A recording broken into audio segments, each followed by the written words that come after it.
Every leader wants their employees to live and work happily ever after. Thankfully, you don't need a magic wand or a fairy godmother to make that dream come true. HR, payroll, and workforce management solutions from UKG give you the tools you need to support and celebrate all your people. Make your fairy tale workplace a reality with UKG. UKG, our purpose is people. This episode is sponsored by Custom Ink. Custom Ink brings people together with custom gear, from employees and customers to teammates and friends. At their easy-to-use website, you can create personalized custom gear, including water bottles, backpacks, polos, jackets, and so much more. And it's all backed by a 100% satisfaction guarantee. Get started today. Visit customink.com. That's customink.com. This is Optimal Relationships Daily, episode 1672. Am I in a relationship with a narcissist? By Dr. Mariette Jansen of Dr. Destress.co.uk. Hello, everybody, and welcome back to another episode of ORD. I'm your host and narrator, Greg Audino. Hoping your weekend is going well so far, and thanking you so much for letting us be a part of it. Now, today I'll be reading from an author that hasn't been featured on Optimal Relationships Daily just yet. A bit on some of our other shows, though. Dr. Mariette Jansen writes about a variety of different topics, as she is a wealth of information, and today she'll be discussing what to look out for if you might be in a relationship with a narcissist. So let's give her work the floor and start optimizing your life. Am I in a relationship with a narcissist? By Dr. Mariette Jansen of Dr. Destress.co.uk. Narcissists are very good at masking their narcissistic traits. They usually create a campaign where their victims are being gradually exposed to their traits. What can be seen as a little nuisance or an occasional outburst turns into a systematic exposure, which is not recognized as such. The victim of the narcissist desensitizes to the nastiness and will come up with excuses for unacceptable behavior. I was exposed to narcissistic abuse from my mother, and it took me nearly 6 decades to understand narcissism and the full implications it had on me and my life. As I had no idea what healthy love looked like, I also attracted a number of narcissistic partners. I learned my lessons, and I love sharing my knowledge with you. If you suspect you are in a relationship with a narcissist, check out the following points.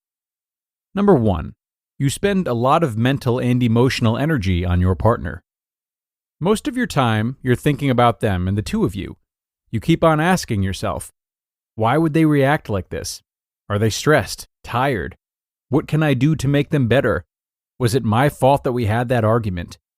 You try to make sense of situations that don't make sense. The narcissist reacts illogically. They perceive the world differently from normal people. In other words, you try to apply logic to illogical situations, which of course will leave you wondering. And instead of thinking about your career, focusing on your studies, improving your physical health, or developing your own business, you spend energy on agonizing over your partner. Number 2, you feel uncomfortable in their presence. They criticize you constantly about your appearance, your behavior, your thinking. Your discomfort is fed by confusion. You're not sure what to do or how to behave to get the approval of your partner. One time you talk about your work, they seem interested and engaging. The next time, when you talk about the follow-up of the situation you discussed earlier, they seem to have lost total interest. They might laugh at a joke you tell. Next time, they tell you off for telling the same type of joke. It feels as if you can't relax when they're around because you can't predict their reactions. Number 3, your confidence has gone down since you got with them.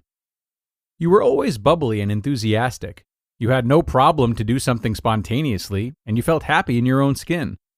Since you got into this relationship, your confidence has been reduced to such a low level that you don't recognize yourself anymore. There seem to be problems and challenges that did not exist in the past. You're nervous about making choices now, but you used to have no issue with decisions. Number 4, you know something isn't right, but you can't put your finger on it. You feel that discomfort, and you try to find rational reasons for it, but your mind can't come up with decent explanations.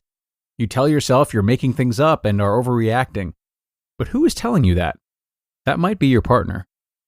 Number 5, You make up excuses for their behavior. They give you the cold shoulder, and you tell yourself it's because they're tired. They put you down, and you tell yourself it's because they're stressed. They blame you for something they did wrong, and you tell yourself it doesn't matter. What you're doing is called cognitive dissonance. It refers to situations involving conflicting attitudes, beliefs, or behaviors. You experience discomfort, and in order to restore the balance, you change your attitude, belief, or behavior. In other words, you become untrue to yourself. Number 6, you sacrifice what is important to you to please them. As it happened, you are less close to your friends and family. Your partner keeps on throwing critical remarks about them, or refuses to spend time with them, so you have to go by yourself. You start to feel a bit lonely, and where you used to have strong and close connections in the past, these have all subsided. Who could you go to these days if you wanted to confide? Not only are you alienated from people who were important to you, but you also compromise on some of your values. You might find yourself giving in regularly on important situations just to keep the peace. And number 7, you blame yourself for what's happening. You constantly reflect on the relationship, and you ask yourself what you could do differently to make it better, and what would have happened if you hadn't made those mistakes, done the wrong thing, or said something quote-unquote stupid. You approach the relationship from the perspective that it all comes down to you, and you take full responsibility. You start self-loathing, autophobia, or self-hatred, being convinced that you are inferior, bad, worthless, unlovable, or incompetent. A romantic relationship is always a creation of two people who should both take 50% responsibility for how it develops. It's never down to only one of the two. It's a dance where each person plays their equally important part. The relationship with the narcissist is a dance where the narcissist is leading. They decide on the steps, the rhythm, the moves, and in order for their partner to follow them, they apply interesting manipulation techniques. Well-known principles are applied to create victim and perpetrator dynamics, and according to recent research, the perpetrators, their victims, and the witnesses form together to make a complex and highly emotive relationship, bound in secrets and silence. It's tough to break that silence, but the first step is a recognition of what is happening, by acknowledging your feelings and behavior. If you recognize anything that we've discussed today, it's time to look further.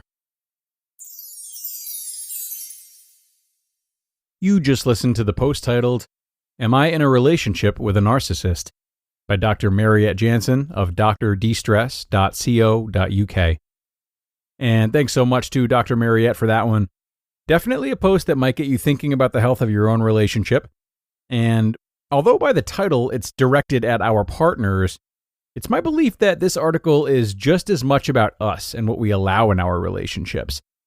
A lot of these bullet points are from the perspective of us as listeners and discuss traits that, to me, aren't necessarily reflective of dating narcissists or being in relationships with them.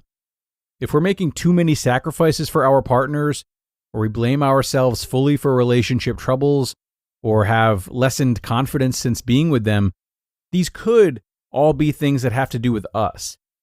And though we do tend to attract romantic partners that are similar to the people that raised us, we could very well be bringing learned responses from narcissistic parents to relationships with people who are actually much more emotionally healthy. We certainly have to remain vigilant of this, because I believe it's true what Dr. Jansen is saying about how narcissists can cause the types of responses she listed today.